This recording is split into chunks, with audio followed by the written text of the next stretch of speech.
Hello everyone, it's Seth, probably better known as Saffron Olive, and it's time for our first daily dose, and strangely, our only daily dose of March of the Machines Aftermath spoilers. So, if you're not familiar with Aftermath, it's the new mini set that's supposed to follow up March of the Machines, kind of complete the story.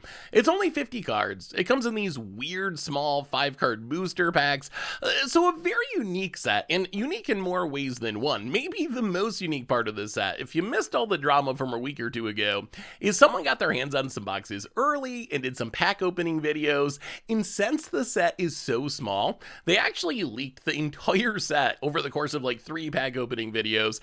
So Wizards, in a weird move, decided to spoil literally the entire set today.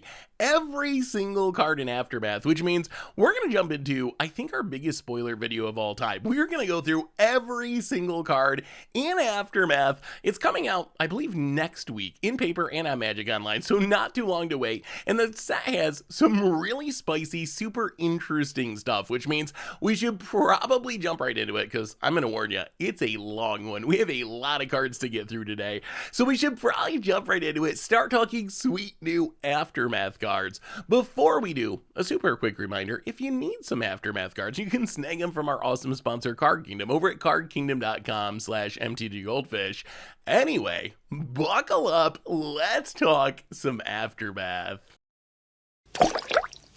So one of the big themes of Aftermath is planeswalkers losing their spark and becoming legendary creatures. Actually, every mythic in the set, I think there's 12 or 13 of them, something like that, but every mythic in the set is actually a planeswalker that's now a legendary creature. So we kick things off with Nissa Resurgent Animist, which is actually a pretty sweet card, a 3-mana 3/3 Elf Scout. It says when a land enters the battlefield under your control, add a mana of any color, then if this is the second time the ability to resolve this turn, reveal cards from the top of your library until you reveal an elf or an elemental card. Put the card in your hand, the rest at the bottom of your library in a random order. So Nissa, it's essentially a 3-mana legendary Lotus Cobra mixed with kind of a tireless tracker. It draws cards. With your second land drop, it's going to draw you an elf or an elemental, which is a pretty interesting ability.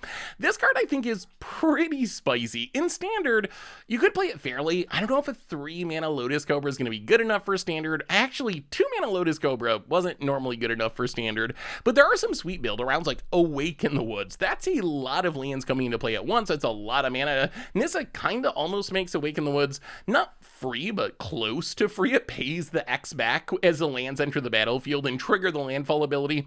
Also, we got another new card we'll talk more about later. Rebuild the City has 3 land tokens coming into play. So landfall shenanigans seem sweet with Nissa. Also, once you get back to older formats, it's kind of built to double trigger with fetch lands. Like, you play Nissa, you have Verdant Catacombs, that's land number 1, you make a mana, then you crack it, that's land number 2, you get a free elf or elemental into your hand, and I think that card advantage ability is actually one of the big calling cards of Nissa. Like, the ramp is great, that's going to be fine, but drawing a card when you have your second land ETB for the turn does some pretty interesting things. So you can play it fairly in just like an elf deck where you got a bunch of elves, you play Nissa, you're making your land drops, and you're getting a random elf, and you don't really care which one it is, you're just drawing an elf each turn off of a fetch land. So if it's a Dwinian's Leader, a Shaman of the Pack, or a Heritage Druid, whatever, that's fine. Another interesting way to try to build around this is to control what you hit. Let's say you build some sort of Omnath landfall deck, and the only non-Nissa elemental or elf in your deck is Omnath. You know that when your second land ETBs for the turn, you're going to reveal cards until you hit a Nissa, which is kind of a bummer, or you hit an Omnath, so you can kind of control it and make sure you find certain key cards. So I think that's another way that you can build around this Nissa.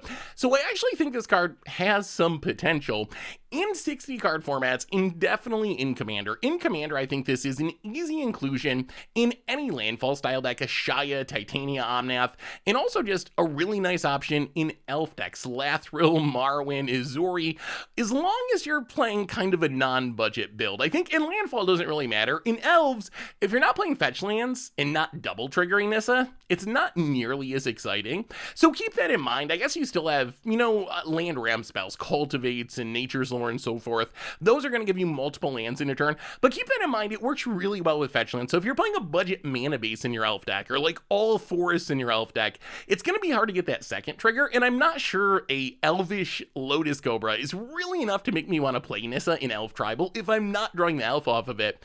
But if you can double trigger it, it's actually just a really strong card.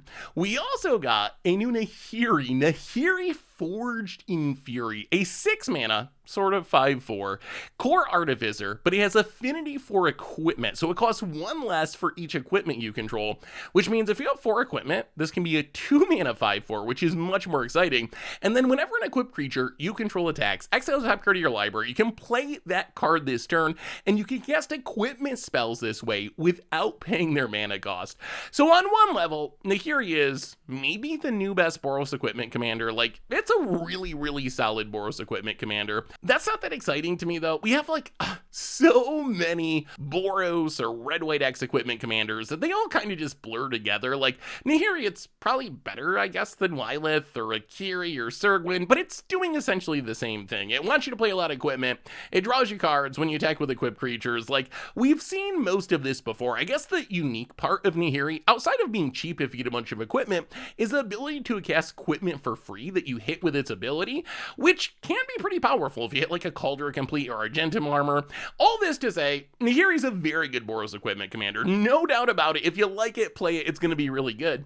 I think the more intriguing part of this card for me, though, is its standard potential. So far, everyone that I've seen talking about this card is mostly focused on, oh, good Boros equipment commander. But could this be a good standard card? And I think the answer is maybe. Remember, we're in a standard with multiple cycles of equipment that are also creatures, or equipment that make creatures. Stuff like Rabbit Battery, Lion Slash, Lizard Blade. They're equipment, so they're reducing the cost on Nahiri, but they're also adding bodies to the battlefield. We also have the 4 Mirrodin mechanic, equipment that make creatures when they come into play, Citizen's Crowbar. So it seems very possible to build a deck where you are curving out with creatures, rather than playing equipment that aren't doing anything, where you're curving out with creatures and then playing Nahiri relatively early in the game for something like 2 mana, 3 mana. Like, your dream draw is triple Rabbit Battery, essentially. Turn 1 Rabbit Battery, turn 2 double Rabbit Battery. Turn 3, you play Nahiri for 3 mana, and you get a 5/4, and then hopefully equip stuff and start drawing cards. That's not going to happen all that often, but even if you just play this on, like, turn 4 for 2 mana or 3 mana, that's still a pretty big body, and then you stick the Rabbit Battery on and get in a hasty attack. So I actually think there might be some potential for this card to work in some sort of standard equipment deck, and doubly so because we got a lot of Boros equipment support. We haven't seen Boros equipment take off in standard, but between Nahiri and Kemba and Jorkadin and Aster and Danitha, there's actually a lot of pretty powerful cards that care about putting a bunch of equipment in your deck. Plus we got the swords in standard, so we got some pretty good equipment and all the equipment creatures.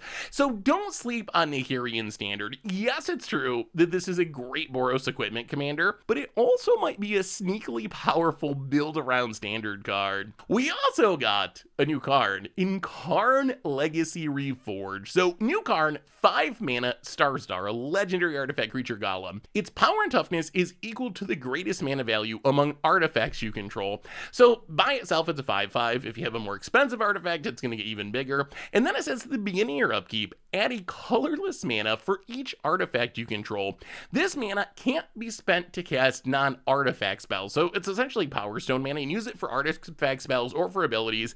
Until the end of turn, you don't lose this mana at the end of steps and phases. So this is actually Karn's second legendary creature. Karn has an interesting story where his legendary creature got sparked. We got multiple Karn planeswalkers, some of them pretty obnoxious, and now Karn is back to being a legendary creature, and it's actually a pretty interesting card. A 5 mana 5/5, fine, although if you build around it a little bit, it can be even bigger.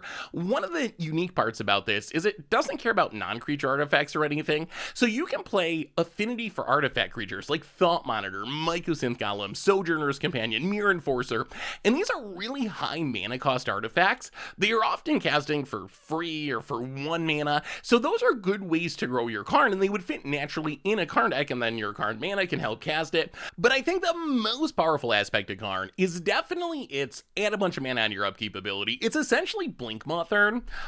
The downside of Karn, of course, is its Power Stone mana, so there is a restriction on what you can spend it on. However, Blank Moth Urn has a huge downside. It triggers on each player's upkeep, so it's really hard to play in Commander because it's a little group huggy. You're giving your opponents potentially a lot of mana as well. Karn is never going to do that. Yes, you can't spend the mana on everything you'd want to spend it on, but this is making oodles of mana just for you. And artifact decks are really good at flooding the board with artifacts. That is part of the power of artifacts, is you can dump your hand to them really quickly.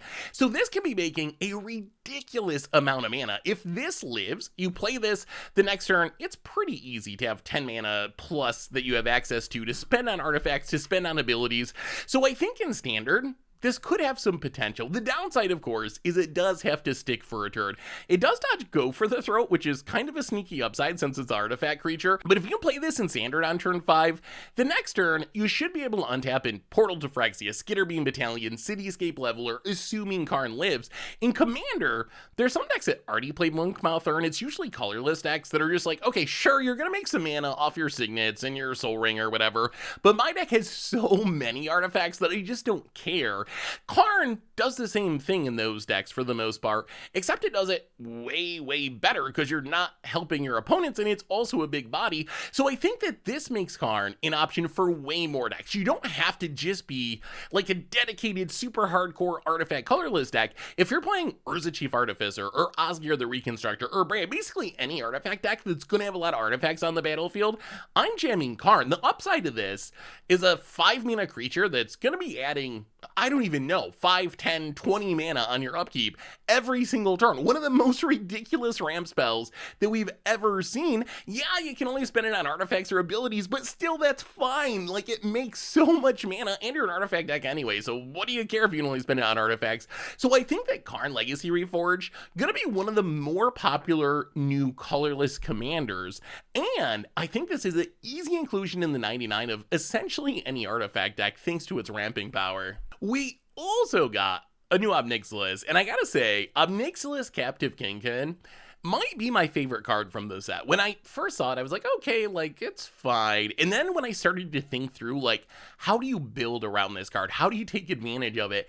I got more and more excited, not necessarily because it's so powerful, although I think it is really powerful to build around it, but because it is one of those cards that really makes you play a lot of janky stuff that you wouldn't play in other decks. So Ob Nixilis, 4 mana, 4/3 Flying Trample Legendary Demon. Its ability, super unique. Whenever one or more opponents each lose exactly 1 life, put a +1/+1 counter on Ob Nixilis Captive Kingpin, exile the top card of your library. Until the end of your next end step, you can play that card. So essentially, Ob Nixilis wants you to deal exactly 1 damage, or have your opponent lose exactly 1 life. Damage causes loss of life, so it works, but deal 1 damage repeatedly, and your reward is getting a huge Ob Nixilis and impulse drawing a ton of cards. So how do you build around Ob Nixilis? Well, first off, in Standard, there's a new infinite combo with Ob Nixilis and All Will Be One. All Will Be One. Whenever 1 or more counters are put on a permanent player, All Will Be One deals that much damage to target opponent, creature the opponent controls, or planeswalker the opponent controls. So essentially, when you put a counter on something, you get to deal the damage. So the combo is, you Ob Nixilis, you All Will Be One, you deal exactly 1 damage to your opponent. That will trigger Ob Nixilis to get a +1/+1 counter, which will trigger All Will Be One to hit your opponent for 1 damage. That 1 damage will trigger Ob Nixilis to get a counter, which will trigger All Will Be One. This will keep going back and forth until your opponent dies. So Ob Nixilis, All Will Be One. Super janky new Splinter Twin for Standard, essentially. But it goes way beyond that. Like, in Standard, we have a bunch of cards that deal 1 damage repeatedly. Thermal Alchemist, Kessig Frame Breather. Whenever you cast a instant or sorcery non-creature spell, they deal 1 damage. This is ridiculous. You Alchemist Flame Breather, you cast like a Play with Fire or whatever. You ping twice, you exile 2 cards with your Ob Nixilis. You can cast those cards, hopefully they're spells, to trigger your Alchemist, to trigger your Flame Breather, and you just kind of like storm off with card advantage, make a huge Ob Nixilis and win the game. Witty Roastmaster. Whenever a creature ETBs, it deals 1 damage to each opponent. And remember, this is going to trigger a bunch of times. Like, if you have 5 creatures enter play because you made some huge amount of tokens, it's not going to be Witty Roastmaster deals 5 damage to your opponent. It's going to deal 1 damage 5 times in separate triggers, which is also 5 Ob Nixilis triggers, 5 counters, 5 cards impulse drawn. So that's another way to build around it. Once you move back in formats, this card is ridiculous with Cavalcade of Calamity, Raid Bombardment, these enchantments that when you attack with a small creature deal 1 damage to your opponent. You play a bunch of cheap stuff, you drop Ob Nixilis, after the Cavalcade or Raid Bombardment, you attack, you make a huge Ob Nixilis, you draw a ton of cards. What about pingers like Prodigal Pyromancer, Cunning Sparkmage? This might be the new best pinger commander. You drop these cards, they tap to deal a damage, you grow your Ob Nixilis, you draw more of them. Mana Barbs, Burning Earth, whenever your opponent taps their lands, they're going to take a damage. So each land your opponent taps is triggering Ob Nixilis to make it huge and to draw you a ton of cards. And remember the way this is worded, until your next end step you can play the card. That means if your opponent taps their lands during their turn to cast spells, those cards are still going to be there when it gets back to your turn for you to take advantage of. And Ob Nixilis is very, very quickly going to turn into a one-shot kill commander damage Voltron threat. There's like a 20/20 whatever flying trampler. Also really spicy with Pyrohemia Pestilence. You activate Pyrohemia, you ping everything for a damage, you grow your Ob Nixilis, you draw a card, then you do it again, then you do it again. Same with Pestilence for each mana that you have. So a ton of cards drawn, the board swept, and a massive Ob Nixilis. So this is what has me so hyped about this card. All these cards we're talking about are just like so janky and so unplayed, and they're going to be the best cards in an Ob Nixilis Captive Kingpin deck. So I think Ob Nixilis is a cool build around against the odds card for Standard. I think it's got some janky potential in older 60 card formats, and I think this is going to be one of the most fun commanders to build around from the set. We also got Kiora, Sovereign of the Deep, which is pretty simple, probably the new best sea creature commander. 5 mana, 4/5 Merfolk Noble. It's a legendary creature, of course. It has Vigilance and Ward 3. Ward 3, pretty good number for protection. And it says when you cast a Kraken, Leviathan, Octopus, or Serpent spell from your hand, look at the top X cards of your library, where X was a spell's mana value.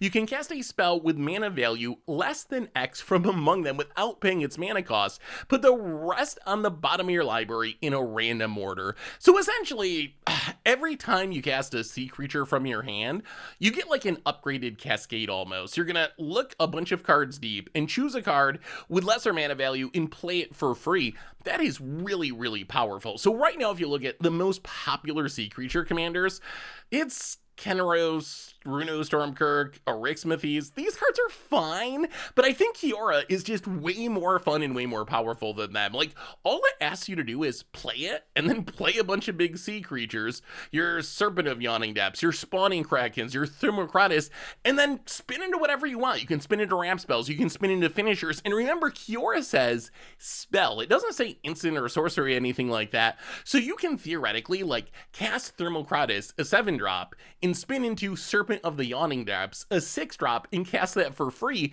That's a ton of value, a ton of ramping, a ton of card advantage. So if you want to build sea creatures in Commander, I think that Kiora is the way to go. On the other hand, 60 card formats, I don't even think we need to talk about it. I don't think there's any chance that Kiora is going to make it in 60 card formats. Maybe isn't against the odds deck, but this is clearly a card designed to be a sweet commander. We also got Samut, Vizier of Naktamun, and Samut's actually pretty spicy. 3 mana, 2/3, legendary human warrior cleric, first strike, vigilance, and haste. And it says whenever a creature you control deals combat damage to a player, if that creature entered the battlefield this turn, draw a card.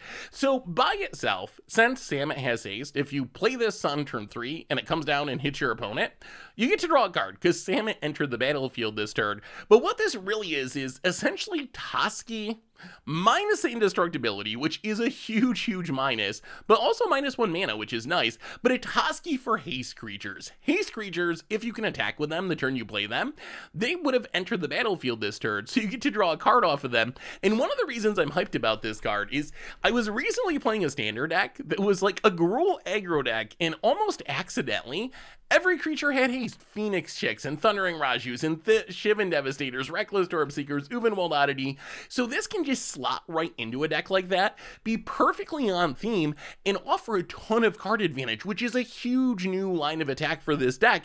Like, running out of cards is a problem with a deck like Gruul aggro in a grindy Standard like we're in now, but when your Phoenix Chicks are drawing you a card on the turn that they ETB, that is really strong. And remember, it's not like you need to draw 10 cards, 20 cards, or whatever to make this worth it. If your Phoenix Chicks and Shivan Devastators and Oddities are each drawing 1 card, that is more than going to make up for Samut's cost and abilities. Also pretty cute in old Samut decks in Commander. They work really well together because Samut Voice of Dissent gives all your creatures haste. So now if you have Samut plus Samut, all your creatures are going to have haste and draw you tons of cards, which is kind of a cool synergy. So that's a way you can go in Commander. Also works really well with anything that gives mass haste, like Fervor, for example. Nahiri's Resolve, another new addition that I love from Aftermath that we're going to talk more about later. But giving all your team haste means that every creature, assuming you can get in combat damage with it, the first turn it comes into play is going to draw you a card. So Samut, it's a pretty simple card. It wants you to play a lot of haste, but in the right deck, it can be pretty powerful.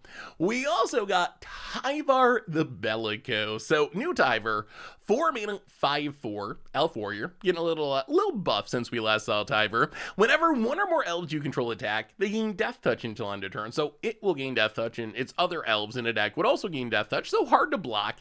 And then each creature you control has, whenever a mana ability of this creature resolves, put a number of +1/+1 counters on it equal to the amount of mana this creature produced.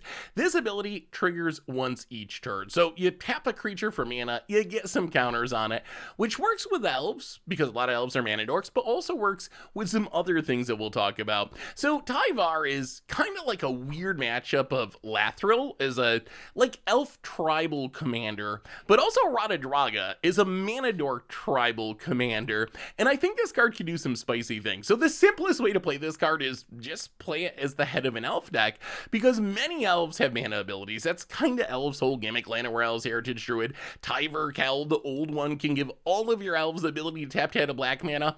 So you got Tyvar, your team attacks, it gets Death Touch, or as you tap your creatures to make mana to cast your other spells, they're going to grow throughout the game. So that's one really easy way to play this. I think the most exciting way to play this, though, is with a couple of mana dorks in specific. Morrowind the Nurturer and Cami of Whispered Hopes. Mana dorks that make a bunch of mana get really absurd with Tyvar, because remember, you're getting a counter for each mana the mana dork makes each turn. So let's say you have a Morrowind the Nurturer, which taps to add mana equal to its power, and also when an elf comes into play gets a counter, or a Cami of Whispered Hopes, which also taps to add mana equal to its power. So you have these cards, you get a Tyvar down, you tap your Cami of Whispered Hopes, which is in standard right now, for 1 mana. That's fine, you make a mana. More importantly, you're going to trigger Tyvar to put a counter on it. Cami actually has an ability where you get an extra counter on it. So you tap it for 1 mana, it's going to get 2 counters. The next turn, you're going to be able to tap it for 3 mana. That 3 mana produced is going to be 3 counters, which actually will be 4 counters because of Cami. So in the next turn, this is going to be tapping for 7 mana. And the next turn is going to be tapping for 15 mana. Then the next turn, 31 mana. So it spirals out of control incredibly quickly. Morrowind works the same way as well, so keep that in mind. Outside of dedicated elf tribal, mana dorks that can make a lot of mana, and especially these two that make mana equal to their power, really synergize with Tyvar's ability. Also kind of cute with things that make lands that are creatures. Like in standard we have Awake in the Woods. Those are all creatures that are also lands, so you can naturally tap to make mana. So if you Awake in the Woods, then you tap your Awake in the Woods to make mana. You're going to get a bunch of counters on them, eventually make some really big Dryad Arbors to win the game. So Tyvar, 4 mana probably means it's too expensive to really be competitive. Like Modern Elves isn't going to play this. Even Pioneer Elves I don't think is going to play it. But it's kind of a weird like pseudo combo card, an interesting commander card. And as someone who loves brewing janky decks, it's got me a little bit hyped. Next up, the return of Calix. Is Calix Guided by Fate? So 3 mana Selesnya 2/2 legendary enchantment creature human druid. It has Constellation, so whenever it or another enchantment ETBs under our control, we get a +1/+1 counter on target creature. And then when it or an enchanted creature that we control deals combat damage to a player, we can create a token that's a copy of a non-legendary enchantment we control only once a turn. So Calix, pretty sweet enchantress card. Its ability is basically like Generous Visitor. There's a slight twist that Visitor triggers when cast, Calix is when the enchantment ETBs, but really, you play an enchantment, you get a counter. We've seen Generous Visitor be very good in enchantment decks in standard, and even show up a little bit in formats back to Pioneer. Calix, it is a little bit more mana, but you get a bunch of other upsides. So I think if you're doing Generous Visitor things, Calix is a nice addition to that deck. Plus, super importantly, Calix is an enchantment. enchantment. So if you have synergies that care about an enchantment ETBing or being cast, Calix is going to trigger them. So not only is it a generous visitor, it's also an enchantment to trigger an actual generous visitor. And then its other ability is really strong. It's a copy enchantment that you can cast every single turn for free, assuming you get in combat damage either with Calix or an enchanted creature, so something with an aura on it essentially. So the counters that you put on Calix or other creatures with its ability help you get in with the Calix to get the copy enchantment to make more enchantments. Those enchantments will trigger Calix because they ETB'd to put a counter on things, so it kind of self-snowballs in an enchantment deck. I think that in Standard, we already know where this goes. Like, we have Hallowed Haunting decks with Hallowed Haunting, Generous Visitor, Jukai Naturalist. They're kind of tier 3 at the moment, but Calix is a huge addition to those decks. Another way to grow your team, another powerful enchantment, another way to copy your Hallowed Haunting or whatever. And then I think there's a chance that this might be able to show up in older formats, in like Lightpaw, Srom's, Aura style decks. In those decks, some of them are already playing Generous Visitor. Calix is a little expensive, 3 mana is my only concern, but still, Calix comes down, it grows your team. You're going to have a ton of enchanted creatures, because that's the whole gimmick of a Boggles Aura style deck. Those creatures are probably going to be evasive, so you get in with your Calix, and you're going to be able to just start copying your best enchantment every single turn, so I think it has a chance there as well. Also seems like an easy addition to any sort of enchantment deck in Commander. I think it's a sweet commander. That second ability, the copy enchantment, that's what makes me hyped about building around it as my commander. I think that can do some really fun things, but if I'm playing Sethis or Galea or Mazzy, throwing some Calix is probably going to be very good. We also got another Narset in Narset Enlightened Exile, and this card is very strong. 4 mana, 3/4, Legendary Human Monk, says creatures you control have prowess. So Narset and every other creature has prowess, and then whenever it attacks, you can exile target non-creature, non-land card with mana value less than its power from the graveyard, copy it, cast the copy without paying its mana cost. So Narset, it's kind of like a Jeskai Ascendancy. There isn't a card before now that just gives all your creatures prowess. The closest we have is like Jeskai Ascendancy kind of does that as an enchantment. It gives your team +1/+1, also untaps them. Belmore, like, sort of does, but only pumps power, but close enough. Giving your entire team prowess, very good. And then its other ability, it's kind of basically just a bigger Dreadhorde Arcanist, where Narset is going to be able to cast much, much bigger spells because of its prowess ability. If you play Narset and you cast a couple spells, it's going to be a 5-power creature, a 6-power creature, which allows you to flashback or copy and exile and cast much, much larger spells than Dreadhorde Arcanist can. So I think that Narset has a lot of potential. In Standard, we got a ton of cards that synergize with this. We got Third Path Iconoclast, Monastery Mentor, Chromehose Seed Shark. What Narset wants the most is a lot of bodies on the battlefield and then good spells. In cards like Third Path Iconoclast, Monastery Mentor in specific, they're great at putting a lot of bodies on the battlefield as you cast spells. The trick here is you play them, you cast some spells, you make some tokens, and then every spell you cast is going to be adding like 20 power once Narset's on the battlefield, because it's triggering prowess on all of your things. It gets even wilder with Monastery Mentor tokens, since they have prowess, so they're going to have double prowess. So every spell you cast is going to give those tokens +2/+2. So I'm definitely hyped to try some sort of Jeskai Spellslinger deck with Narset in Standard. And then, of course, I kind of left this out, but after you make a bunch of tokens, you swing with your Narset before combat damage happens. You cast a spell for free from your graveyard. That is, again, going to trigger the prowess on your entire team and give you even more damage. Also could work in some sort of OG Narset deck in older formats. OG Narset, you pretty much play it and try to like spin into a bunch of extra turn spells. Narset Enlightened Exile isn't going to do it as well as original Narset, but thanks to prowess, it is possible that you can like time warp to take an extra turn. During the extra turn, sling some spells, get Narset's power high enough that you attack with Narset, time warp again, and then maybe cast a Elrond's Epiphany. Be warned, a lot of extra turn spells do exile. Something like Elrond's Epiphany, if you cast it, you're not going to be able to flash it back with Narset Enlightened Exile, but if you loot it away, do a Faithless Looting or something, you can definitely cast it from the graveyard. So that's another direction to go with this. Also worth keeping in mind, this can cast the no mana value spells, so maybe you want to use a Restore Balance, use a Living End style effect, Crashing Footfalls. Narset's going to be really good at casting those as well.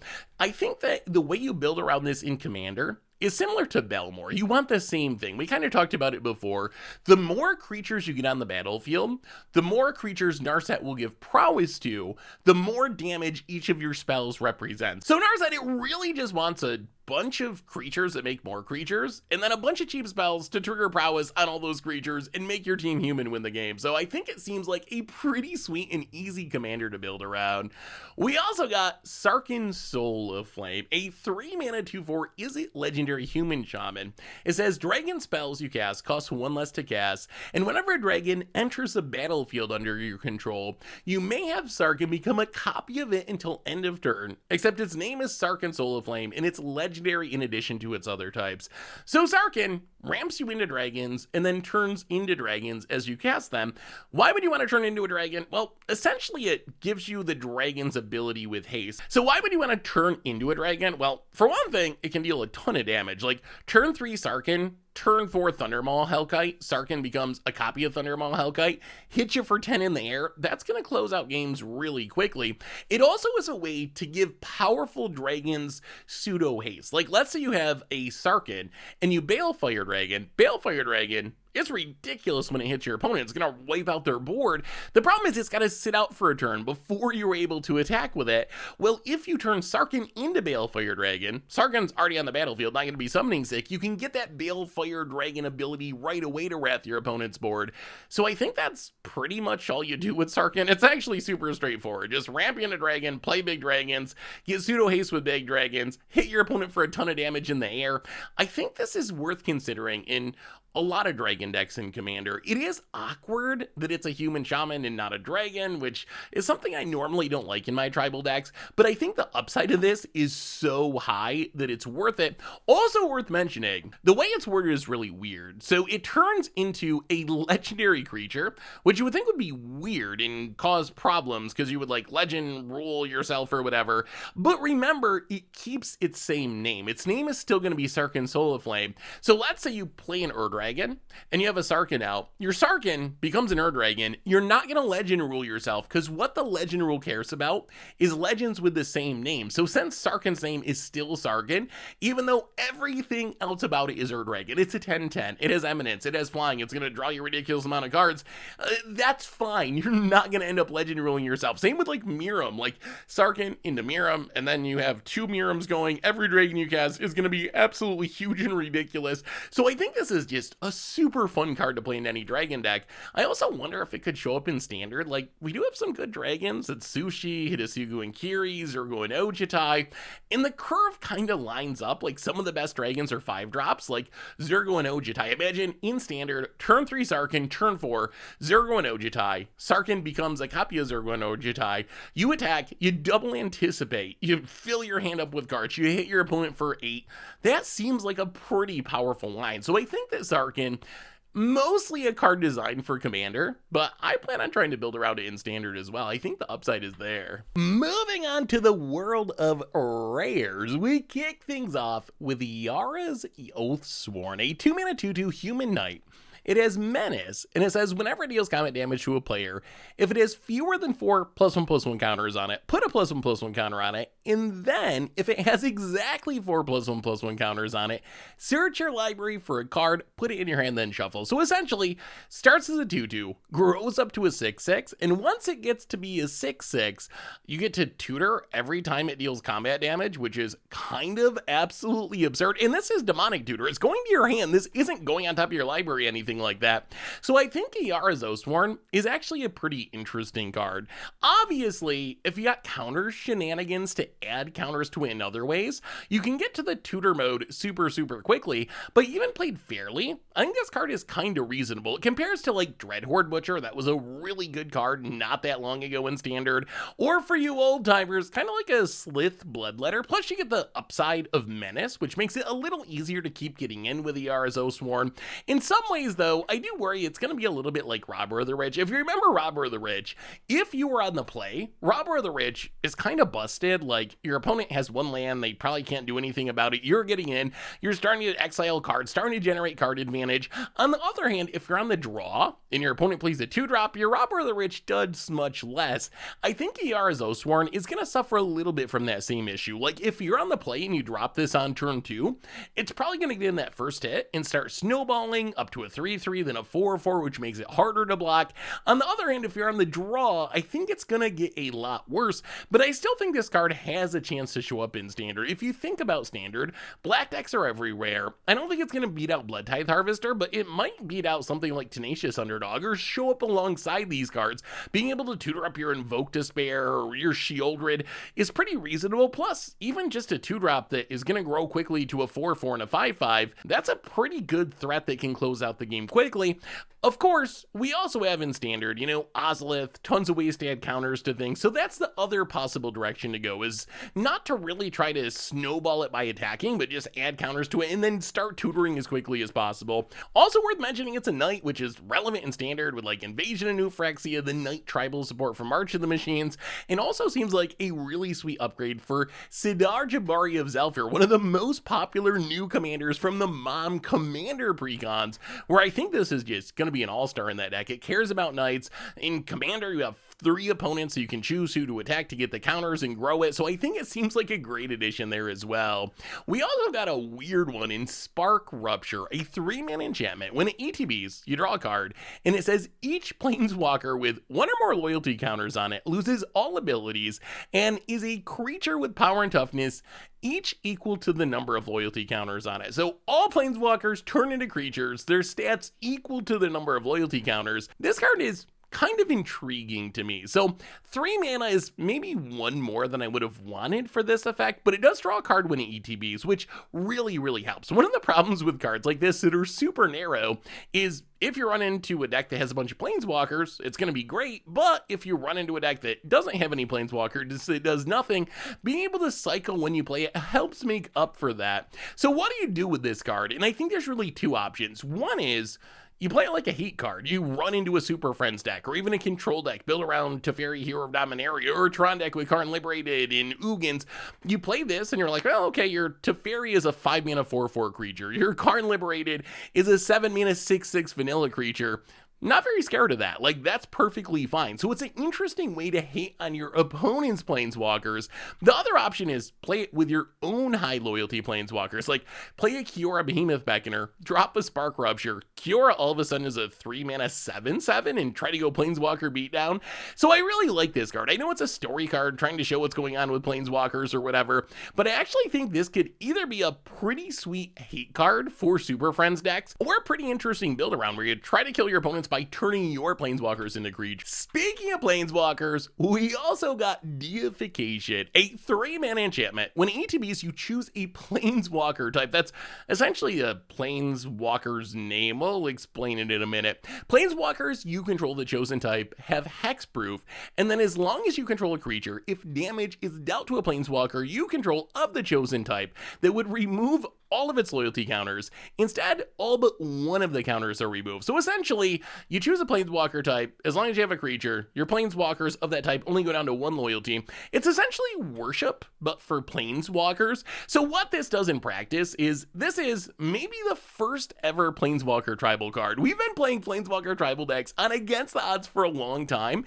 Deification, I think, is the first official support card we've gotten for planeswalker tribal, or planeswalker types matters. So planeswalker type, if you look at all these Gideons, you'll see on their type line, they all say planeswalker Gideon, legendary planeswalker Gideon.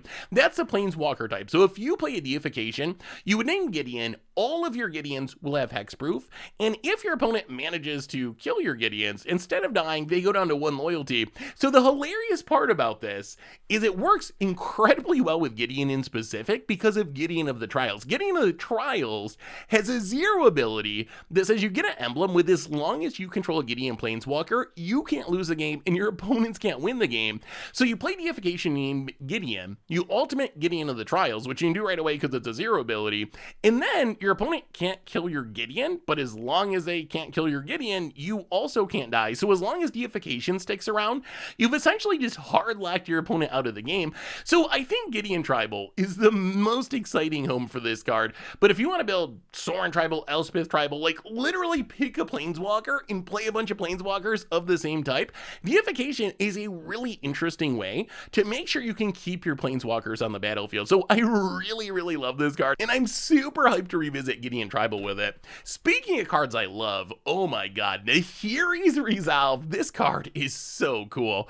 5 mana Boros enchantment. It says creatures you control get +1/+0 and have haste, and at the beginning of your end step, you can exile any number of non-token artifacts and or creatures you control. Return those cards to the battlefield under their owner's control at the beginning of your next upkeep. This card is awesome. So first, it is a fervor essentially. It gives all of your creatures haste and +1/+0 as well. It's a nice little bonus. So you get to play your stuff and attack with it right away. Also, it lets you essentially Eerie Interlude your team every turn. On your end step, you can exile any of your creatures or artifacts, and then they're going to stay gone until your next upkeep, which means they're going to dodge any sorcery speed wrath, any sorcery speed removal that your opponent has, and then they're going to come back into play on your upkeep. And then since your creatures have haste, well, they come back and get to attack right away and start smashing into your opponent for damage. This is such a cool value-y card. I can't wait to build around it. This seems like one of the best cards to build with Elesh Norn, Mother of the Machines. If you think about what Elesh Norn wants, it's creatures entering the battlefield, so you can double trigger them Panharmonicon style. Nahiri's Resolve is blink all your best stuff every single turn, reuse their enters the battlefield triggers multiple times again and again and again. It is going to be absolutely absurd. So you just play this, and every turn you're blinking your Spirited Companions and Avalanche Riders and Muldrifters, whatever sweet value-y stuff you got. So I think Nahiri's Resolve, the only awkward part about it is in Commander, it's in kind of weird colors for a Blink deck. Boros is definitely not your like most typical Blink colors, but still 5 mana enchantment that gives all your stuff haste, and then you're even without the full-on like combo going off with Panharmonicons, just blinking your Spiriting Companion and drawing an extra card or whatever. Even that's a lot of value when you consider that Fervor is 3 mana just to give your creatures haste. This does so much more for 5 mana. So I actually think this is maybe one of the sleeper cards from Aftermath and has potential to do a lot of really awesome things. We also got Niv-Mizzet Supreme, the return of Niv, a 5 mana 5 color 5/5 legendary dragon avatar. His flying and hexproof from mono-colored, and then it says each instant and sorcery card in your graveyard that's exactly 2 colors has Jumpstart. So you can cast the card from your graveyard by discarding a card along with paying its cost, and then it goes to exile. So Niv-Mizzet Supreme, this card I think actually has some potential. So I don't think it's as good as Niv-Mizzet Reborn. It's very similar to Niv-Mizzet Reborn, is another Niv that cares about 2 color cards. Niv-Mizzet Supreme, I think it's mostly a worse version. I think I'd rather have Niv-Mizzet Reborn come down and just like draw me 5 cards than Niv-Mizzet Supreme letting me jumpstart the cards from my graveyard. But these 2 cards actually work really well together, and I think Niv-Mizzet Supreme might have an impact on formats like Pioneer, maybe even Modern. So what you can do is you can like bring to light to get a Niv-Mizzet Supreme. Niv-Mizzet Supreme will let you jumpstart your Bring to Light, then you get the Niv-Mizzet Reborn, and then your Niv is going to get a huge pile of whatever, Prismari Commands, Vanishing Verses, Gross Piles, Expressive Iterations, Deafening Clarions. You're going to get all those because of Niv-Mizzet Reborn. After you cast them, then you can jumpstart them with Niv-Mizzet Supreme. So it seems like a really sweet one-of backup Niv in the Niv to Light style decks.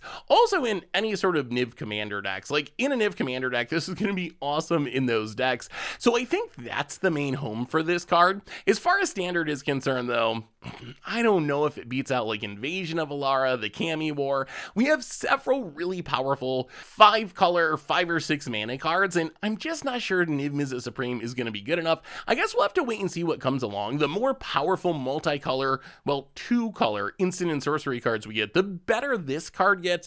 But for now, I think it's probably mostly like a Pioneer / Modern / Commander card. Next up, we have Plargg and Nassari, a 5 mana red 5/4 legendary Orca free. Says at the beginning of upkeep, each player exiles cards from the top of their library until they exile a non-land card. An opponent chooses a non-land card, exiled this way, and you can cast up to 2 spells from among the other cards exiled this way without paying their mana cost.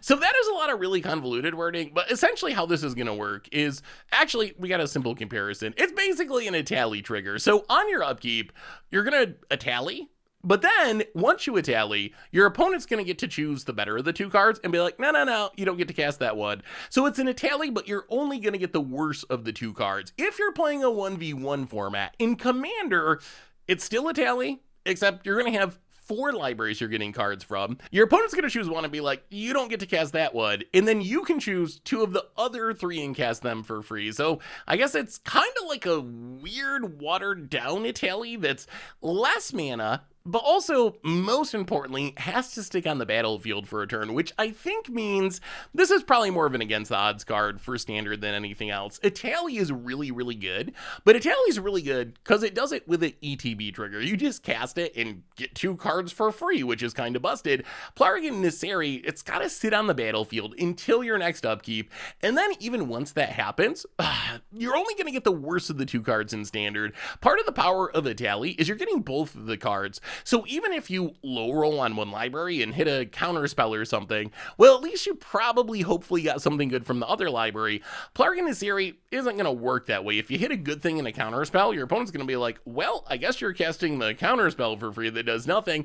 So I think Plargg and Nassari probably not going to make it in Standard, but could be super fun in some sort of like chaotic casting from your opponent's deck Atali style Commander deck.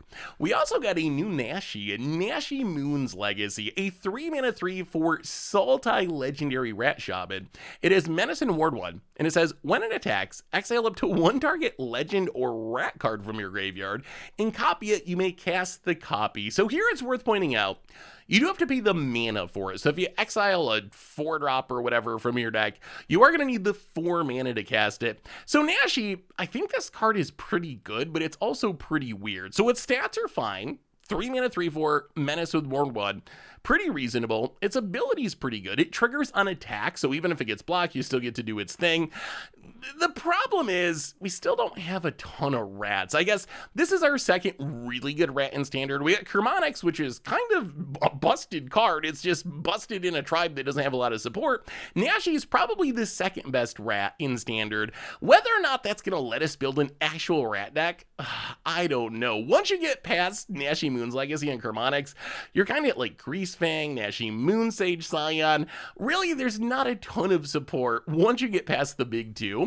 In older formats, it does get a little bit better, although this card's kind of awkward in Commander. I was thinking, oh, this is kind of neat. We can build Sultai rats in Commander, but then I looked through all the rats in Magic, and unless I missed something, the only rat that is blue or green is Silver Fur Master, and that's actually really a ninja card that just happens to be a rat. So I'm not really sure, outside of just like, I'm going to add a bunch of good ramp cards to my deck, what's the point in being Sultai rats compared to mono black rats? I haven't really figured that out yet. Where Nashi is really going to be sweet, though, is in legendary themed decks. While rats might not be all that powerful, legendaries are super pushed these days. We're just look at the set we're talking about, Aftermath. It's like all really strong legendary creatures. So I think that Nashi is great in like a Joda deck, a Sisei deck, any sort of Legendary Matters deck. You could play this as your Sultai Legendary Matters commander, and I think it would be perfectly fine.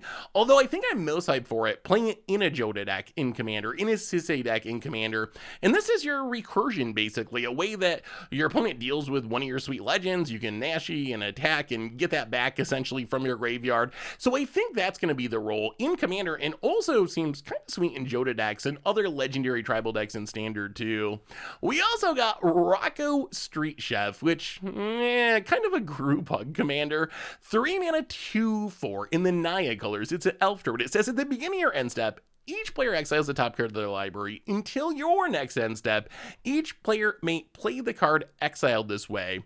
And then whenever a player plays a land from exile or casts a spell from exile, you put a +1/+1 counter on target creature and make a food token. So I actually think that Rocco is pretty bad. So it's very group huggy. On your end step, you're essentially impulse drawing everyone a card. Yes, you will get some advantage from it if your opponent plays those cards. You get to put counters on things. You get to make food tokens. tokens.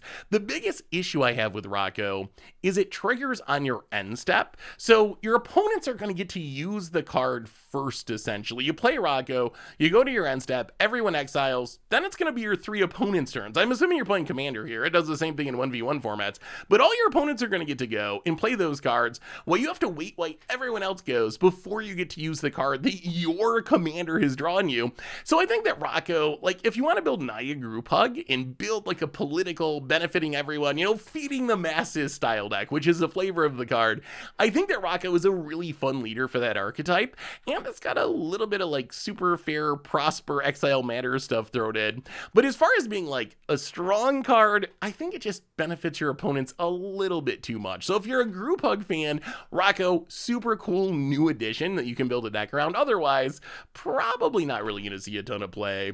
We also got Rebuild the City, which is a weird one. 6 mana Jund sorcery. Choose a land. Create 3 tokens that are copies of it, except they're 3/3 creatures in addition to their other types, and they have Vigilance and Menace. So this is 6 mana, ramp 3 times, except you get the downside that the lands that you're ramping are creatures, so they die to removal spells.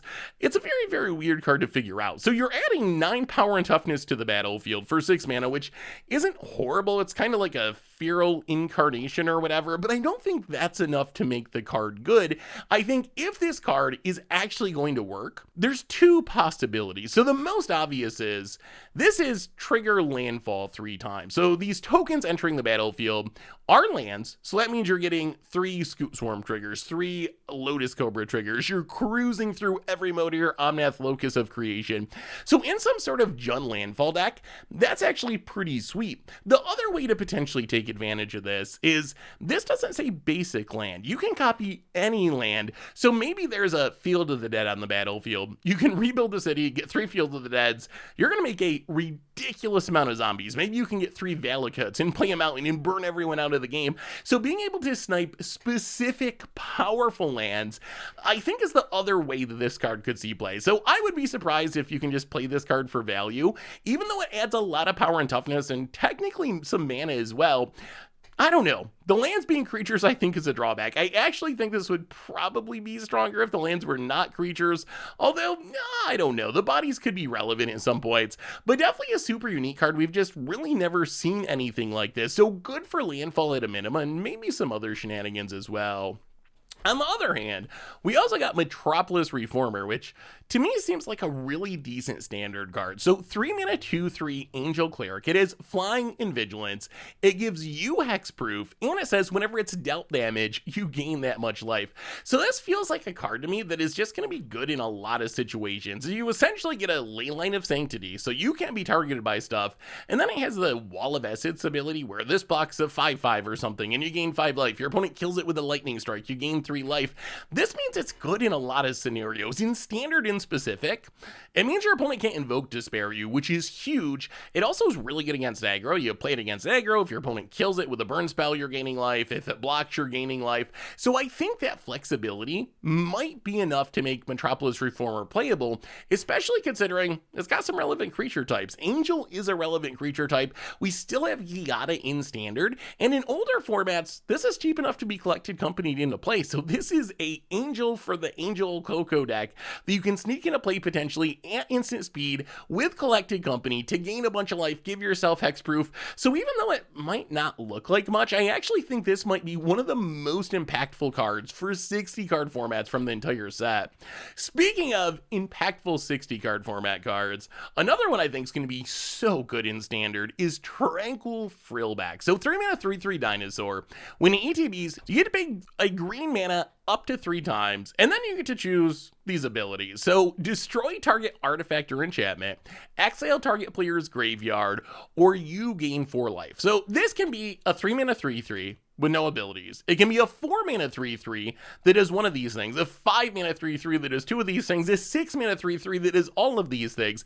It reminds me a little bit of Night of Autumn with the flexibility. Obviously, Night of Autumn, it just does it right away with no extra mana, but Tranquil Frillback has this nice multi-kicker aspect, where in the late game, this is a 3-drop that you can dump 6 mana into and get a ton of value. So if you look at these abilities, it's essentially Naturalized Tormod's Crypt and I guess Sacred Nectar, which means this is going to be good in essentially every matchup in Standard. If you think about it, we're in a Standard where artifacts and enchantments are dominating the format. Fable the Mirror Breaker, Reckoner Bankbuster, Wedding Announcement, these are the hallmarks of our Standard format. So Tranquil Frillback naturalizing, killing these is huge. That is already by itself really good. We see Lorna the Third Path as like a staple in Standard for this reason. So we're already off to a good start. Plus, Reanimating Atraxa is another really popular thing to be doing in Standard. Exiling the Graveyard gets around this, and there are aggro decks like Mono Red where gaining 4 life is going to be essential. So I think best case, this is a main deck staple that is going to be amazing, and I think we can see this in the main deck. It definitely in best of 1 Standard, but possibly in best of 3 as well. Worst case, to me this looks like a sideboard all-star, where this does exactly what you want in a sideboard card. This is one card that can be your graveyard hate, it can be your mono red hate, it can be your Bankbuster, Fable the Mirror Breaker hate.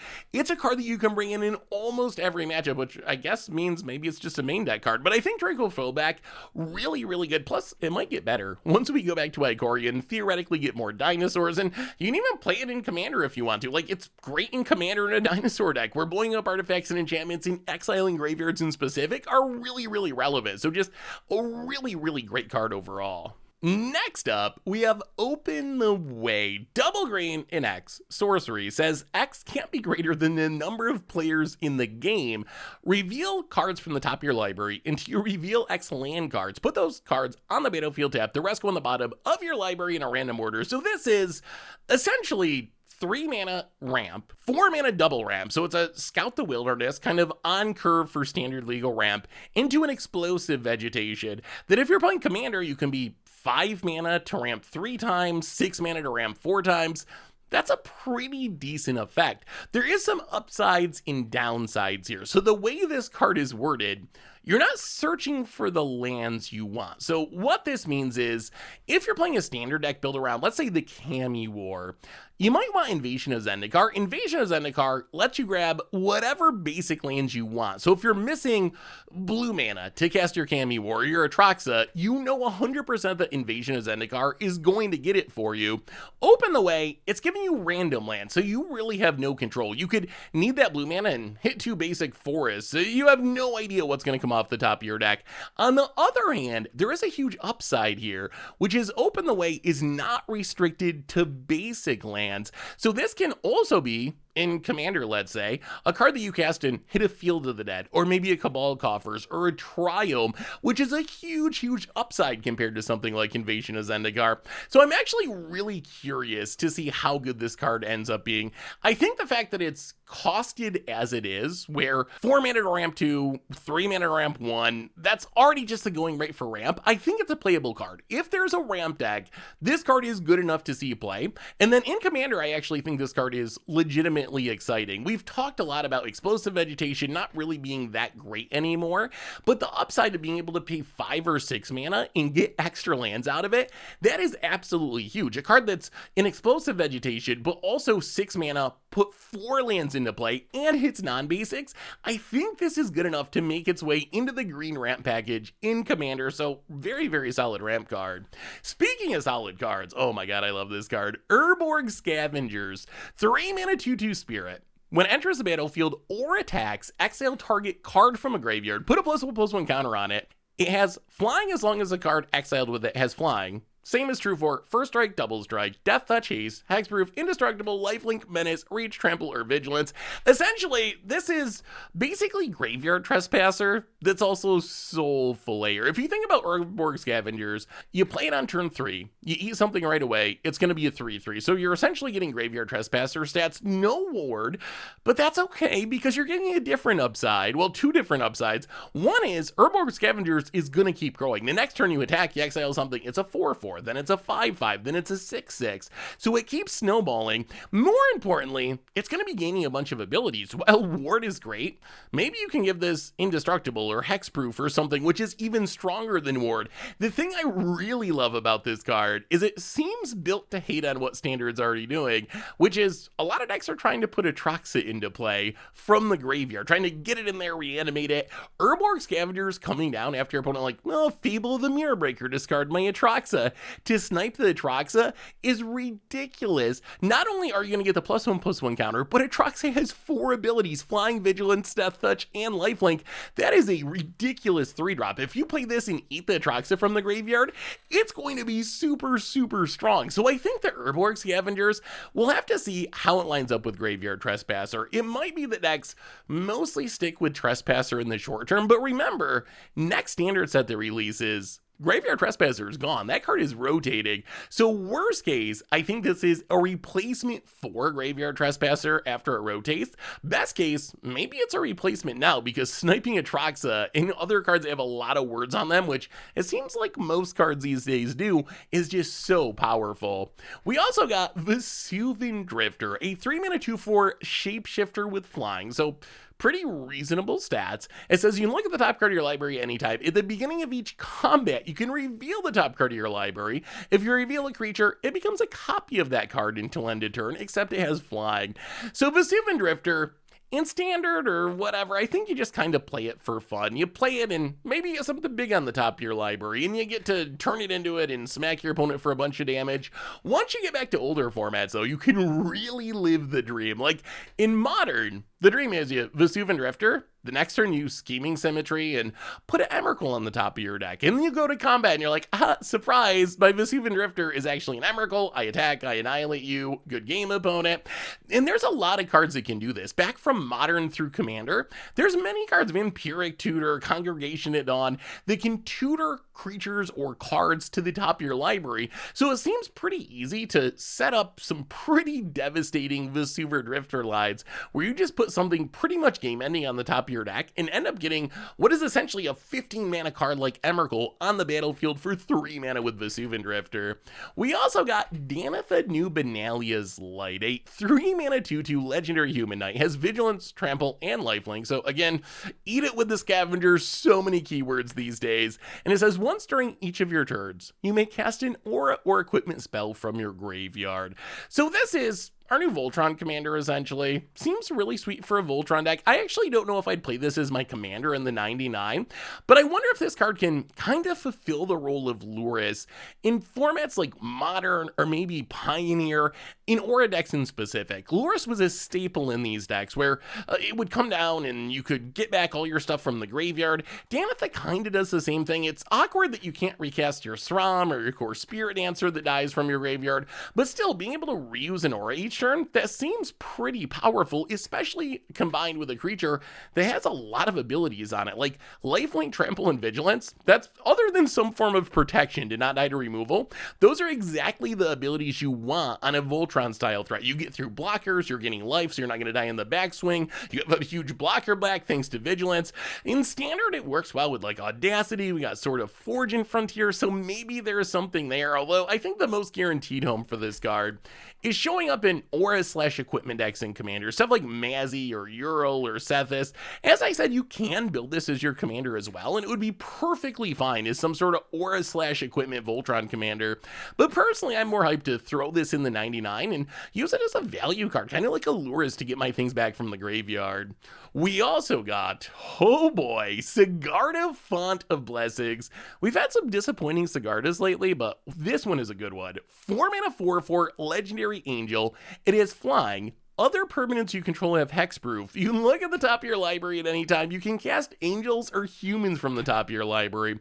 So this is essentially privileged position on a 4/4 flying body, which is already spectacular. And then you're getting a Realm Walker essentially for angels and humans. It's kind of funny. Through the first 28 years or something in Magic, casting spells off the top of your library was pretty rare, but then just in the last 3 years, we've seen a ton of these cards, so many different tribes, so many different styles. So it's really a mechanic that Wizards has kind of out of the blue embraced, and I gotta say I really like it. It's a sneaky way to give themes and colors who don't usually get pure card draw a lot of card advantage. Like, maybe humans are not great at drawing cards, but that doesn't mean you can't cast them off the top of your deck. So I think Sigarda Fauna Blessings, it's actually really, really good. If you think about what this does, it comes down, your opponent is going to have to kill it before it kills your other stuff, at least with targeted removal, and it's going to generate card advantage. In Standard, we got a lot of angels still. Giada, we have to support the angel theme, ramping into Sigarda on turn 2 and growing at Archangel Ras, Sanctuary Warden.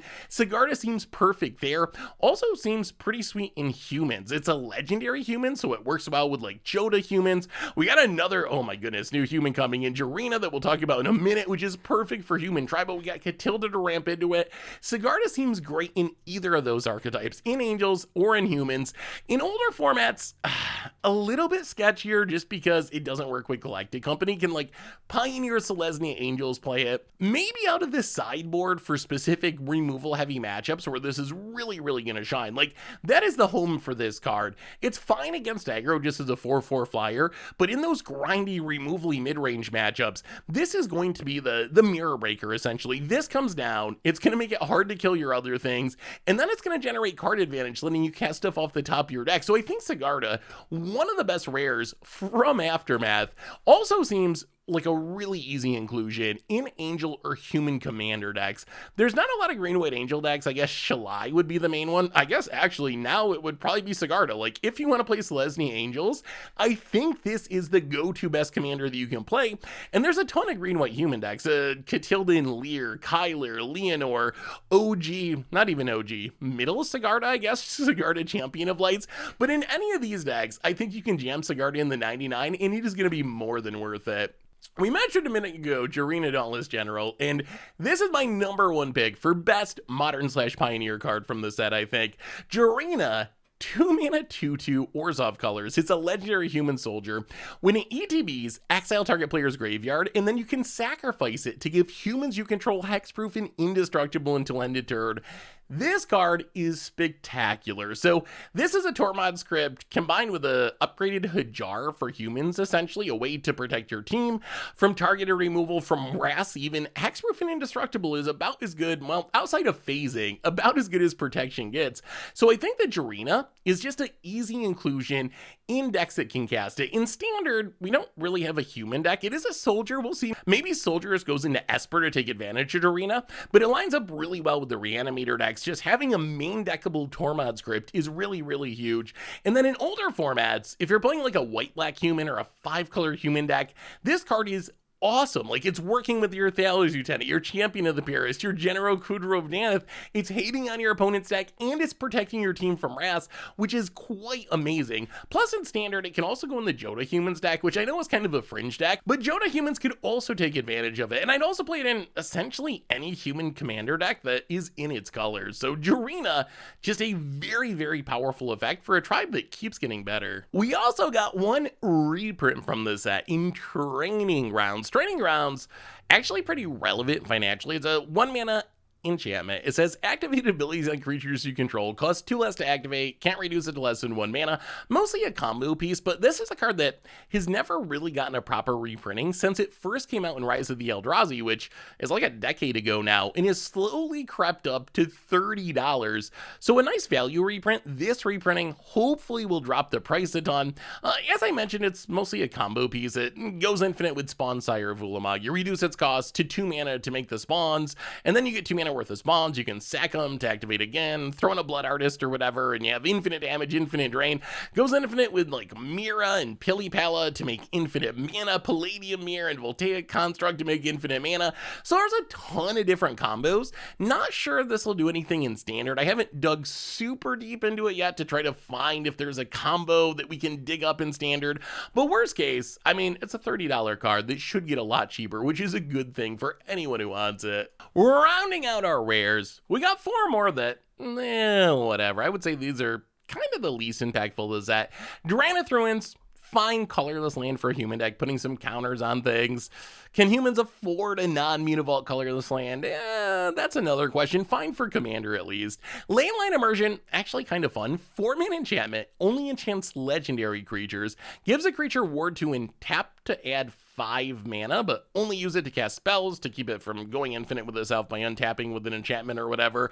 I mean, kind of a super powerful but super risky ramp spell. Like, if you can stick this on a legend on turn 4, you're going to be untapping the next turn with 10 mana. You're casting whatever you want, and it's any combination of colors. So you're casting your Atraxas, no problem. On the other hand, even with Ward 2, it's very possible that the creature dies, and then this kinda didn't do anything. Also, I guess worth mentioning, it is sort of a weird ritual, since it adds 5 mana and it only costs 4, so if you cast this, it immediately can tap a non-summoning sick legendary creature. It is +1 mana, so I don't know if that's gonna be enough to make it relevant anywhere, but technically being plus mana is notable.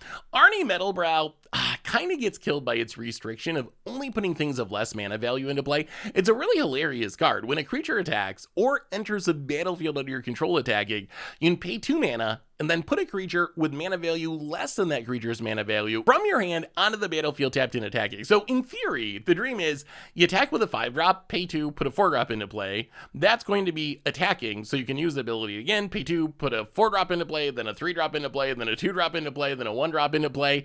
In practice, I think it's going to be hard to use and maybe not that likely to actually work out the way we want it to. So I expect it's probably going to be like a janky against the odds cards rather than a competitive card, but it is pretty unique. Finally, Tazri. It's a wild card, caring about activated abilities and generating card advantage, but it mostly just makes me sad that it's not an ally card, but it is a super interesting new take on a 5-color commander, specifically caring about activated abilities, so I guess we'll have to see what can be done with this card. Moving into the world of uncommons, we kick things off with what might be one of the best commander cards from this set in Reckless Handling. So Reckless Handling, 2 mana sorcery, search your library for an artifact, reveal it, put it in your hand, shuffle, and then discard a card at random. If an artifact gets discarded this way, like the card you just tutored up, then you get to deal 2 damage to each opponent. So I think this card is going to be really heavily played in Commander for 2 reasons. One is, red decks are a big artifact color. If you look at some of the most popular artifact commanders, stuff like Osgir and Brea, they all have red in there. Plus, red is good at reanimating artifacts, which is relevant with a card like this in case you discard it. Plus, red is not a very good tutoring color. Red's good at a lot of things. Tutoring is not one of them. Gamble is pretty much the only real red tutor. So Reckless Handling gives red decks that care about artifacts their own version of Fabricate, essentially. It might have some shot in Standard. Maybe there's some deck that's like trying to reanimate Portal to Phyrexia. So Reckless Handling tutors it up, and then you Invasion of Tovolar it back, Invoke Justice it back. If you don't discard Portal to Reckless Handling, then you use Fable the Mirror Breaker, whatever, to get it in the graveyard. But if you do discard it, it's actually kind of an upside because you wanted it there anyway. Plus, we got another new reanimation spell in Campus Renovation, which, if you were specifically trying to reanimate something like Portal to Phyrexia, is a pretty good option. 5 mana burrow sorcery. Reanimate an artifact or enchantment from your graveyard. Exile the top 2 cards of your library until the end of your next turn you can play those cards. So compared to Invasion of Tovolar or Invoke Justice, the downside is obviously you only can reanimate artifacts or enchantments. You're not going to get a creature or a planeswalker or whatever. The upside is, if you are a deck that really only cares about reanimating Portal to Phyrexia or one with the multiverse or whatever, this also is going to kind of draw you a couple cards that you can cast a nice next turn, which is a nice little upside. As far as Commander, as I mentioned before, there's a lot of really popular red artifact decks. Osgir, Mishra, Brea, these are all among the most popular commanders in all of the format. I think that Reckless Handling is just an ultra staple in these decks. It's literally going to be one of the best cards in your deck to find your best artifact for any given situation. So Reckless Handling, maybe some fringe implications as an efficient tutor with risk in Standard, especially for a Reanimator style deck, but a card that I think is going to see a lot of play in Commander. We also got Undercity Upheaval, and I really want this card to be good. 3 mana sorcery. Undergrowth, distribute X +1/+1 counters among any number of target creatures you control, where X is the number of creature cards in your graveyard as you cast it, and then creatures you control gain vigilance until end of turn. So every time we get a new Magic set, I try to make the Golgari graveyard deck work with Old Stick Fingers and Urborg Scavengers and Death Bonnet Sprout. I have yet to actually make it into a real deck, but now we get to try again with Undercity Upheaval, which seems perfect perfect for this deck. We have so many ways of filling our graveyard. Cards like Old Stick Fingers, Urborg Lurgoyf already want a ton of creatures in our deck, and then Undercity Upheaval can easily be giving +10/+10, +20/20, some absurd amount of creature pumping for just 3 mana to let you close out the game. So whether or not it actually makes the deck good, that remains to be seen, but it does seem like it can be really powerful in a deck that's good at filling the graveyard. I'm honestly surprised at just how cheap this is. In the right deck, this can be one of the strongest pump spells we've ever seen. We also got Blot Out, 3 mana instant. Target opponent exiles a creature planeswalker card with the greatest mana value among creatures or planeswalkers they control. So Blot Out, it is a strictly better Soul Shatter. Soul Shatter, same card, except you just made your opponent sacrifice. Exiling is the upgrade here. The other big upgrade is this is uncommon, so I guess shout out to Wizards for downgrading the rarity. It wasn't that long ago that Soul Shatter would printed, and it was as a rare, so it's really nice to see this pretty decent removal spell actually be uncommon, especially relevant on Magic Arena, where the budget's based on wild cards. We also got Gold Forged Thopterix, which, oh boy, I'm really torn on this card. So a 2-mana Azorius, 1/3 artifact creature dinosaur Thopter with flying and lifelink, and then it says each legendary permanent you control has Ward of 2. So on one hand, this card seems absolutely perfect for Raffine decks. Like, it's a flyer, you play it on turn 2, the next turn you play Raffine, you give it an additional 2 wards so it's not going to die, you swing with the Thopterix, you get your Raffine triggers, you get in some life gain with the lifelink ability. Same with like Joda decks, any legendary matter decks. On the other hand, the card itself is not legendary, which really hurts. If the theme of your deck is, I'm going to play all legends, can you afford to play a non-legendary support card? That's the question. I'm intrigued by it, though. I think there's a chance that it might be good enough in a deck that is really built around a card like Raffine or Joda, because essentially your opponent's probably going to have to spend their removal on the Thopterix before they try to spend removal on your Raffine, and your opponent might not have enough removal to kill both. So being non-legendary actually kind of hurts this card, even if its ability like excluded itself. Like, I just want it to be legendary because the decks that care about legends could play it, but it still might be good enough. The other possibility of this card is playing it in some sort of artifact theme deck. We got stuff like Urza, Prince of Krugen standard, Melkatar. These cards just care about a bunch of artifacts.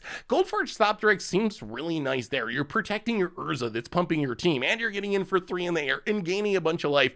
So maybe we need to revisit some sort of Azorius artifact deck in standard. We also got Filter Out, which is kind of a weird one. 3 mana instant. Return all non-creature, non-land permanents to their owner's hand. So I don't think this card is going to be good enough played fairly. I guess bouncing all the planeswalkers could be good against Super Friends, or I don't know, there's non-creature artifacts floating around. But I think if this card makes it somewhere, it's probably going to be as a combo piece. We've seen in the past, like Retract, just 1 mana, bounce all your artifacts to your hand, show up in combo decks that are looking to like play a bunch of Moxen, make a bunch of mana, bounce them back to hand, do it again, and loop through your deck with Saram or something. Maybe there's some combo with Filter Out. 3 mana might be a little bit too much, but otherwise, I don't know. I think not bouncing creatures means you're going to need a really specific matchup for this card to shine. On the other hand, Cosmic Rebirth is kind of legit. 3 mana instant. It's a Selesnya card. It says choose target permanent card in your graveyard. If it has mana value of 3 or less, put it on the battlefield. If you don't put it on the battlefield, you can put it into your hand and you gain 3 life. This is a lot of value at instant speed for 3 mana. What this essentially is a instant speed regrowth effect for permanents, so like a unnatural restoration, I guess. However, if you target a cheap permanent, a mana value 3 or less permanent, it's essentially an instant speed Sun Titan trigger or a Savine's Reclamation without flashback that you can cast at instant speed. These are some really, really good cards. The flexibility of this is absolutely huge. You can use it to just get back a big permanent later. In the early game, you can get something directly to the battlefield, and we have a lot of strong permanents with mana value 3 or less. Imagine imagine getting back Fable of the Mirror Breaker, Restoration of Ajana, Wedding Announcement, and plus being an instant, this can lead to some huge blowouts. I'm actually shocked that it doesn't say you return the permanent to the battlefield tapped. Not being tapped means you can wait till your opponent attacks and like reanimate a Graveyard Trespasser and block your thing and blow you out, or get back a Brutal Cathar and blow you out and get a 2-for-1, or a Fiend as a blocker. So there's a lot of sneaky synergies there. And plus, as we talked about before, the upside of this card is it doesn't only target cheap permanents. Something like Sun Titan or Sevine's Reclamation, it only does something when you have that 3 mana value or less permanent in your graveyard. Cosmic Rebirth, in the late game when getting back a 3-drop or a 2-drop isn't that impactful, can get a Tally or a Trox or something else massive back to your hand, and then you can just cast it and go from there. So I think Cosmic Rebirth seems just like a really good card. I think this card has commander potential. I also think it has a lot of standard potential. You even gain 3 life as a bonus. It just seems like a really kind of solidly costed good value card. We also got a new Vampire Lord in Markov Baron, 3 mana 2/2 Vampire Noble. It has Convoke and also Madness of 3, and it has Lifelink, and it says other vampires you control get +1/+1. So obviously, if you're playing Vampire Tribal and Commander and you want a Lord, it's a pretty good one, especially if you're Anj or something that has discard synergies. But I think this card could have a role in Standard. Remember, we got a lot of Vampire support from Innistrad. It hasn't rotated yet. This works really well with blood tokens. It's kind of a free discard. You can discard it to a blood token and then madness it into play. We also have Edgar Charmgroom, so we now have multiple Vampire Lords in Standard. So maybe there's a chance we see an actual straight up Vampire deck develop over the next few months in Standard before rotation hits. In older formats, you get even more support. Like Vampires have a lot of support for Madness. You got good discard outlets like Stromkirk Condemned. You got a bunch of other Madness cards. So I don't know. We've played budget builds of this in like Pioneer Modern in the past. None of them have developed into like legit top tier decks, but Markov Baron, it's a pretty nice card. The fact that you can discard it and then convoke it into play potentially for free if you have a bunch of creatures is actually just really, really strong. We also got Tolarian Contempt, which is like the slowest, weirdest blue wrath ever. 5 mana enchantment. When ATBs, you put a rejection counter on each creature your opponents control, and then at the beginning of your end step, for each opponent, you get to choose one of the creatures they control with the rejection counter, and the creature's owner puts it on the top or the bottom of their library. So essentially, you play this, you put a counter on everything. On your end step, you get to choose something for each opponent to put on the top or bottom of their library. The downside is your opponent gets to choose top or bottom, so they can't just put the thing on top, draw it the next turn, play it. But still, this is kind of like a really slow blue Wrath of God, actually kind of a really slow blue Plague Wind, because this isn't hurting your stuff. You're just going to keep bouncing things and putting them back into your opponent's deck until all of the creatures with rejection counters are gone. The problem is it's 5 mana and it is really, really slow. Although I guess the upside is the turn that you play this, you're going to get rid of the best creature of each of your opponents. Maybe that's good enough for 5 mana. Plus, then eventually you could like blink it and reset it and do shenanigans like that. So I think it could be in the conversation for blue decks in Commander, which don't have a lot of Wrath options. Standard, I don't think it's going to make it though. Finally today, we got a few more uncommons. We got so many cards to talk about. We can't go through each of them individually. So these are the ones that I think are least exciting. And I will say none of the cards in this set are horrible. This set's only 50 cards. None of them are just straight up bad. But these are the ones that I don't think are going to make a huge impact. Animist might find removal for a legendary theme deck, but nothing too wild. Kolaghan's Warmonger, interesting card draw for Dragon Tribal, although it itself is not a dragon. And normally if I'm playing a tribal deck, I try to avoid cards that aren't part of the tribe, so that's kind of a concern. Harness Snubborn actually has a super powerful combat damage trigger. You get to reanimate an artifact or enchantment, so one attack, and you can reanimate a Portal to Phyrexia, one with a Multiverse and Omniscience. The problem is, can you actually get in that attack with a 4 mana 2/5, maybe with haste and commander or something? So I don't know, the card is strong if you can get in with it, but it seems difficult to actually make that work. Death Rattle Oni, can be a 1-mana 5/4 if several creatures have died during the turn, but in the past we've seen cards that have this like creature die trigger not be super strong, so maybe there's some sacrifice deck that can actually make it work, but I'm a little skeptical. Feast of Voracious Dead, just really slow. If something dies, you get a counter and gain life equal to the amount of things that died. If one creature died, it's only giving you 1 counter and 1 life a turn, which just doesn't seem like enough. So again, you're going to need a deck that can sacrifice multiple things each turn. It would be absurd in some sort of like, I can sack and cast Gravecrawler infinitely style combo loop, then this card is just straight up going off. But outside of that, it feels a little bit fair. Maybe some sort of Woe Strider sack deck could take advantage of it in like Pioneer maybe, or Explorer. Coppercoat Vanguards, it's an okay human card. 2-mana 2/2, gives your other humans +1/+0 and ward 1. Little awkward that it's also a soldier, and soldiers are more supported in standard, but it doesn't actually work with soldiers. Its abilities only for humans, but kind of a fine filler card for human tribal. Anyway, oh my god, that brings us to the end of our daily March of the Machines Aftermath spoilers, and I don't know what to say. Full set in one day. We have never got a spoiler day like this before. I think the set overall, it's interesting. I don't know what to make of this set. I think overall the power level seems kind of medium to me, although it has some really exciting and good cards. The theme is also just weird. There's so many legends. If you look at the mythics, they're literally all legendary creatures, so maybe that's part of why the power level feels weird. There's no mythic sorceries or planeswalkers or instants or artifacts or enchantments. It's just all legendary creatures, and some of them are really sweet, but they're still just all legendary creatures. So I don't know. Now that we've officially seen the full set, let me know what you think in the comments. Thanks for watching, everyone. I hope you enjoyed it. And I will be back, I guess, in like a month for some Lord of the Rings spoilers. Until then, have a great day. Thanks for watching, and I will talk to you soon.